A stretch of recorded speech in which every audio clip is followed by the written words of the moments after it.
چونکہ اس وقت پردے کا حکم نازل ہو چکا تھا تو آپ نے ارشاد فرمایا تم دونوں ان سے پردہ کر لو۔ حضرت ام سلمہ فرماتی ہیں کہ میں نے عرض کیا رسول اللہ صلی اللہ علیہ وسلم یہ تو نابینا ہے، یہ تو ہمیں دیکھ سکتے ہی نہیں ہیں اور نہ ہی پہچان سکتے ہیں۔ آپ نے ارشاد فرمایا کیا تم دونوں بھی نابینا ہو؟ کیا تم دونوں انہیں نہیں دیکھ رہی ہو؟ نبی پاک کی گھر والوں کے ساتھ ایک اور عادت کریمہ یہ بھی تھی کہ جب آپ گھر میں انٹر ہوتے تو اپنی بیویوں کو سلام کرتے، ان کے لیے دعائے خیر فرماتے اور ان کے حال احوال خیر خیریت بھی پوچھتے تھے۔ آپ اپنی ازواج کی آخرت کی مزید بہتری کے لیے انہیں عبادات میں انٹرسٹ دلاتے تھے اور انہیں راتوں کو عبادت کرنے کے لیے جگاتے بھی تھے۔ حضرت ام سلمہ رضی اللہ عنہا فرماتی ہیں کہ ایک رات آپ صلی اللہ علیہ وسلم نیند سے جاگے تو فرمایا سبحان اللہ، یعنی اللہ پاک کی ذات پاک ہے۔ اس رات میں کیسے کیسے فتنے اتارے گئے اور کیسے کیسے خزانے کھولے گئے۔ حجرے والیوں کو جگاؤ، جب رمضان کے لاسٹ دن آتے تو آپ ان راتوں میں عبادت کے لیے خود بھی جاگتے اور اپنے گھر والوں کو بھی جگایا کرتے تھے۔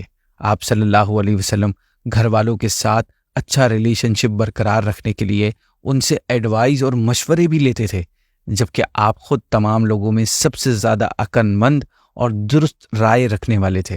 پہلی مرتبہ وحی نازل ہونے کے موقع پر آپ نے حضرت خدیجہ رضی اللہ تعالی عنہا سے مشورہ بھی کیا تھا۔ صلح حدیبیہ کے موقع پر حضرت ام سلمہ رضی اللہ تعالی عنہا کے مشورے اور اسٹریٹجی نے بہت بڑا کردار ادا کیا۔ اس وقت صحابہ کرام عمرے کی ادائیگی سے روکے جانے پر رنج و غم میں تھے اور کوئی بھی قربانی کر کے اپنا احرام کھولنے کے لیے مینٹلی تیار نہیں تھا، تو آپ نے بارگاہ رسالت میں یہ مشورہ دیا کہ یا رسول اللہ آپ کسی سے کچھ بھی نہ فرمائیں اور خود اپنی قربانی ذبح کر کے اور حلق کروا کر اپنا احرام کھول دیں۔ چنانچہ آپ نے ایسا ہی کیا۔ یہ دیکھ کر سب صحابہ کرام نے بھی اپنی اپنی قربانیاں کر کے ایک دوسرے کا حلق کر کے احرام کھول دیا۔ ناظرین، آج کی ایپیسوڈ میں ہم نے سنا رسول اللہ صلی اللہ علیہ وسلم کا اپنی ازواج مطہرات بیویوں کے ساتھ کیسا نرالا اور یونیک اور پیارا انداز تھا۔ آپ ان سے محبت بھی فرماتے تھے اور ان کی کیئر بھی کرتے تھے، ان کے حقوق بھی ادا کرتے تھے اور اچھے انداز میں ماحول کو دیکھتے ہوئے ان کی اصلاح اور تربیت بھی کرتے تھے۔ ہمیں آپ کے انداز کو اپنی لائف میں اڈاپٹ کرنا چاہیے، کیونکہ گھریلو زندگی ہیومن لائف کا وہ پرومیننٹ ایسپیکٹ ہے جس کے ذریعے ایک انسان کی پریکٹیکل اور اخلاقی حالت کا صحیح اندازہ لگایا جا سکتا ہے، اور شاید ہی کوئی انسان اس ایسپیکٹ کے اعتبار سے پرفیکٹ ہو۔ یہی وجہ ہے کہ ہم لوگ اپنی زندگی کے اس پہلو کو سیکرٹ رکھنے کی کوشش کرتے ہیں اور کسی دوسرے کو بتانا پسند نہیں کرتے۔ صرف نبی آخر الزماں کی ذات مبارکہ ہے کہ جن کی زندگی کا یہ پہلو بھی بالکل واضح اور کلیئر ہے۔ اسی کے ساتھ یہ ایپیسوڈ کو اینڈ کرتے ہیں۔ نیکسٹ ایپیسوڈ میں ہم حضور ایز اے فادر کیسے تھے اس ٹاپک کو ڈسکس کریں گے۔ السلام علیکم ورحمۃ اللہ وبرکاتہ۔